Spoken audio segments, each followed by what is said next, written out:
Okay, welcome back to Nicolanda's Comic Corner Classics, Lesson Known Classics. This is episode number 1778, 4, excuse me, and double show 1668. Now I have two armor trades. First is an epic collection from a character. I've never discussed the epic collections for this character. But this is early work with this character, and I love this era for this character. The other is a character he has previously once teamed up with. You'll find out what it is in a minute. Alright, first up it is Daredevil, the Epic Collection, Volume 15. Collecting issues of Daredevil, Volume 1, 283 to 300. And the 7th annual for the series. Yep. Now, these are your writers for the issues. And the Century, Gregory Wright, D.G. Custer, and Eric Flynn. Artwork by some very familiar artists. Mark Bagley, Lee Weeks, Greg Capullo, Karen Doyer, Ryan Garney, Booch Gooch, Donald Hudson, Larry Alexander, and June Bergman. The cover arts for both the front and probably the back is Lee Weeks. Now, first up, basically, we have a standalone-ish, we have pretty much a two-parter where, for the first opening few issues of this book, basically this book for the issue came out from August 1990 to January 1992. Yes. So, we have a team story featuring Daredevil, the Inhumans, and Captain America, where this is one period of time when Daredevil was out in the suburbs for a certain period of time, and that's just one issue. And then you have him go back to New York in 284, which remains for pretty much up until issue 275.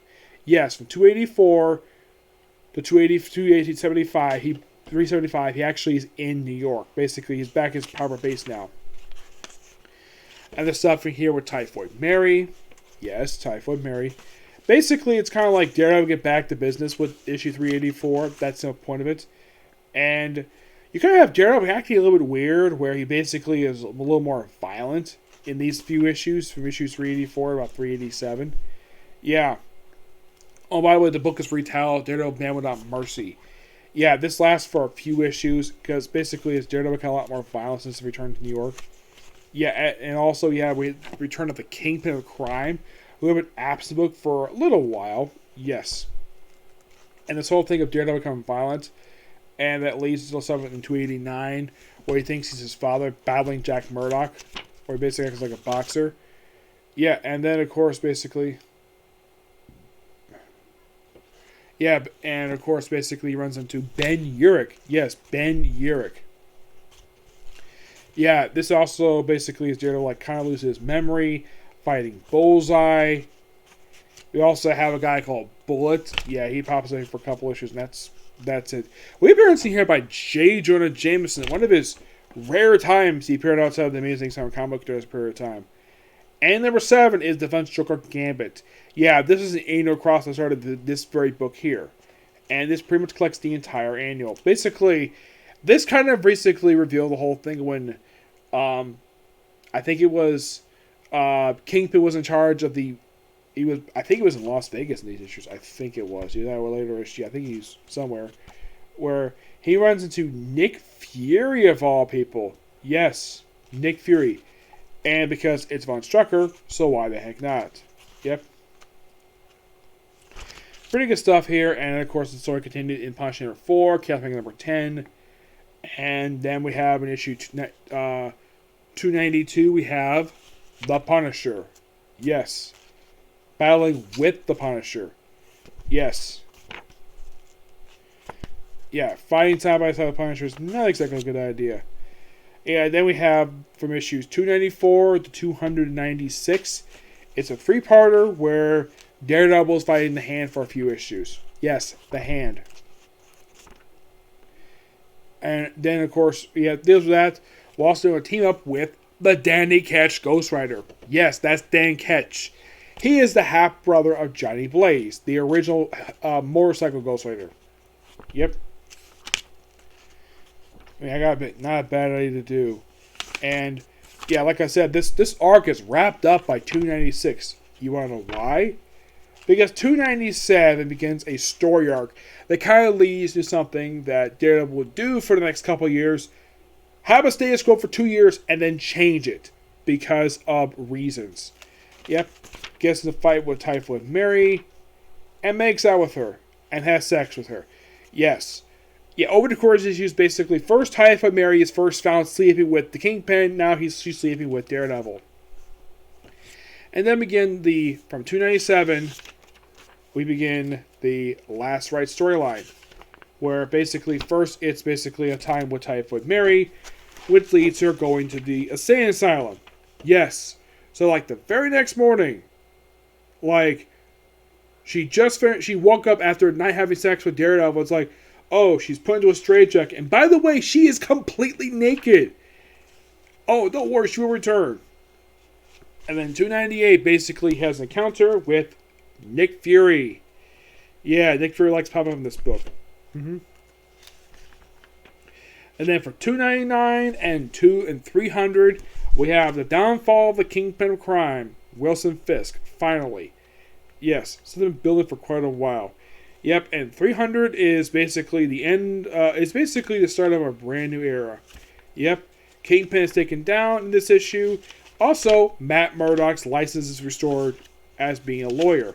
Yeah, it was revoked during the Born Again storyline, and here it's fully restored after battling the Kingpin of Crime and taking him down.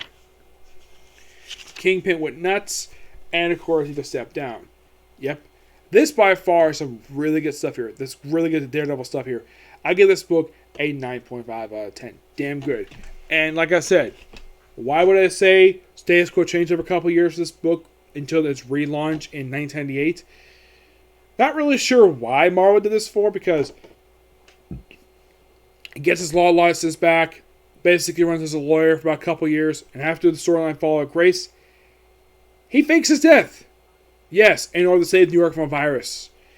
Yeah, and then he becomes basically wearing this metal armor he wears for the next 22 issues until he stops wearing it, until prior to issue 350, he puts back on his costume. At 350, he comes back and is active as a lawyer again for the next 25 issues until after 375, where basically in 375, like, oh, he's in Paris and he's lost his identity and he's a spy for S.H.I.E.L.D.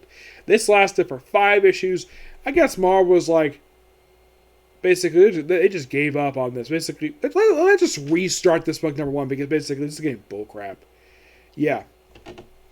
That's kind of the thing with Marvel at this point in time. Basically, they couldn't decide exactly what his status quo was, because every couple years, they would change his status quo. One thing I noticed though about reading the book, because I read every single issue of Daredevil, and by the way, he had just reached 300 in the 90s.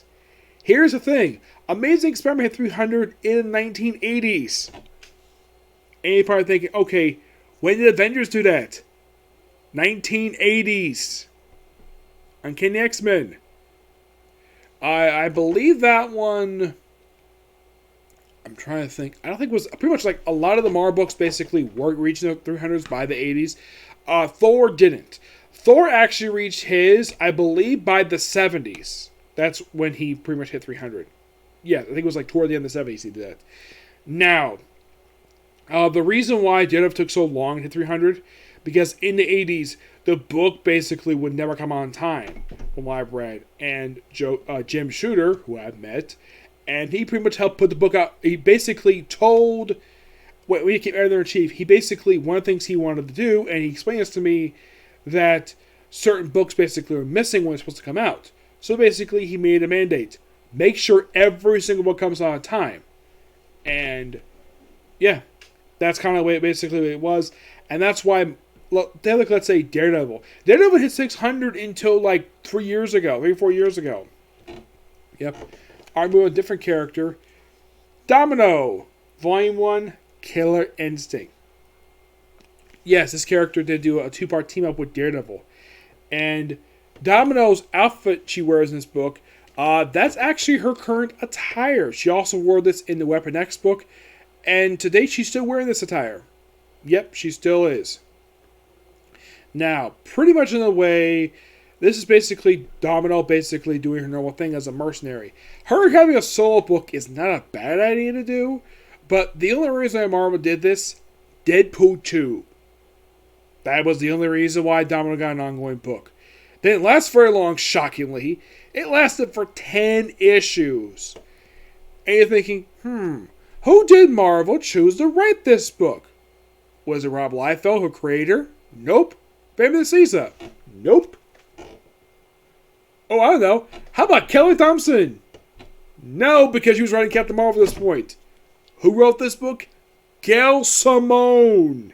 Yes, Gail Simone, the writer of such critically acclaimed books as Birds of Prey and Batgirl. Yes, she wrote this book.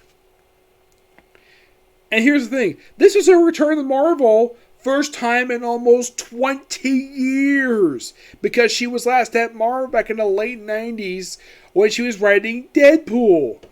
Which she actually wrote Deadpool into the story, yeah. And that's pretty much where she was for the last 20 years. She was at DC. As for why in the world she's had to do Domino, I don't know. It's kind of weird.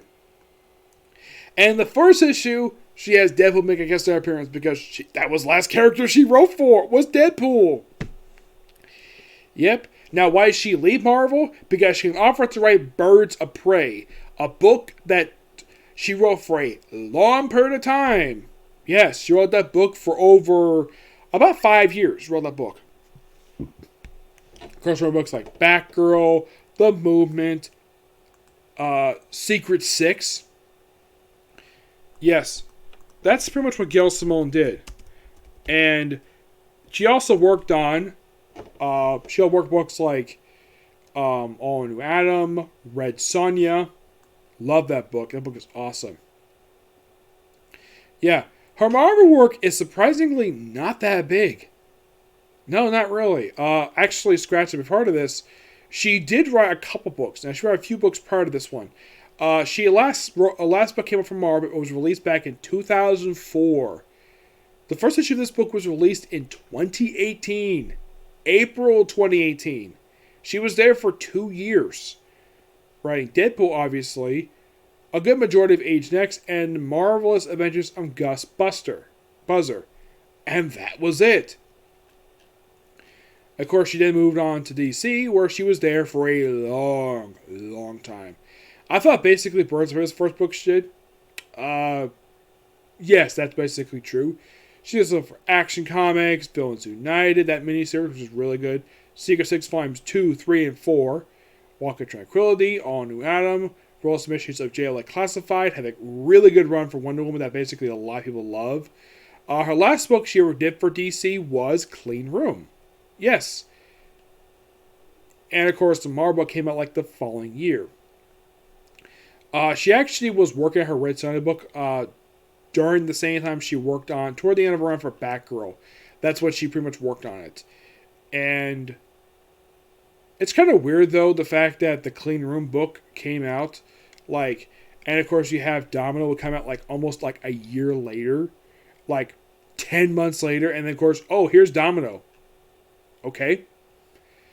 Interesting to say the least. Also, she had handwriting the Wonder Woman that came out in 2009, and Red Sonja, Queen of Plagues, yes, is shocking. Gail Simone, basically, she directed this movie. Yes, she directed a Red Sonja that came out in 2016.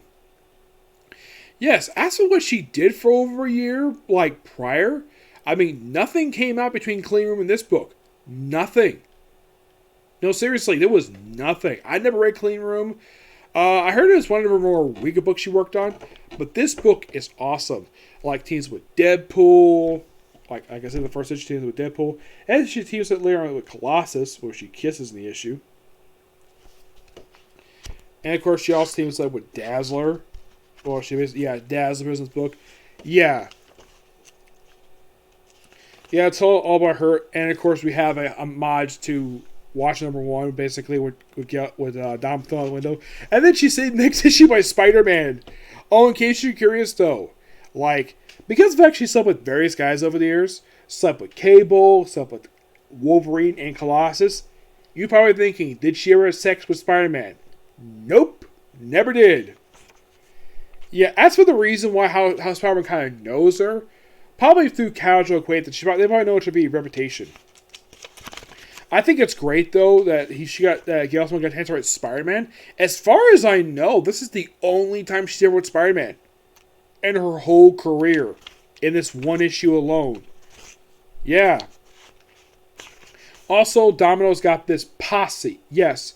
And we have guest appearance issue 3 by the Amadeus Cho Hulk. Yeah, but the casino issue. You probably think because Domino's, I was in issue 2. Because Domino's a mercenary. Does Dominic Fortune, who's also a mercenary Fortune, does he pop up in the book? The answer is nope. He doesn't. He does not pop up in the book at all. Which is strange. Given the fact these two have the same profession, yet these two never work together. Issue 4, to tease up with Shang-Chi, and they just apply these two guys got on basically off panel. It was a great, funny issue.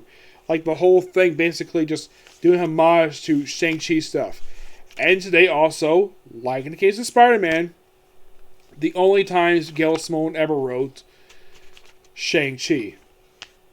No, seriously, this is the only time she wrote, because basically this is the only book she did for him. Yep. Issue 5, which basically also features Shang-Chi and frickin' Cable. And Razor Fist. Yes, Razor Fist. Who is a Shang-Chi villain, by the way. Yes, that's one thing the movie did get right. They include one of the villains, Razor Fist. Yep. And in issue 6, does she team with anybody in this issue? Well, I think she's still teaming with Shang-Chi. It's like basically, you could say it's like a team-up book in a way. Just basically Gail writing various characters. Yeah. This book is awesome. Oh, and in case you're curious though, Land only does the covers. He does not do the interiors. Nope. My guess is Marvel probably was getting tired of all the complaints about Greg Land. So, let him do one book where he does not do the interiors. The interiors for these issues, yes, Land does do the covers for issues 1 through 4 and 6. 5, he does all 5 issues. He does most of the covers. The final few issues are not done by him at all. Nope. The interior artwork for issues 1 through 6, well, most of the issues, like issue 5, is done by David Bolden. He does pretty much most of the artwork. Issue 5 is done by Michael Sifler. Yep. This book is fantastic. Love it. I give this book a 9.5 out of 10. That damn good. Okay, so that's a particular review. Next is going to be the Rising I showed here. Okay, next video. Bye.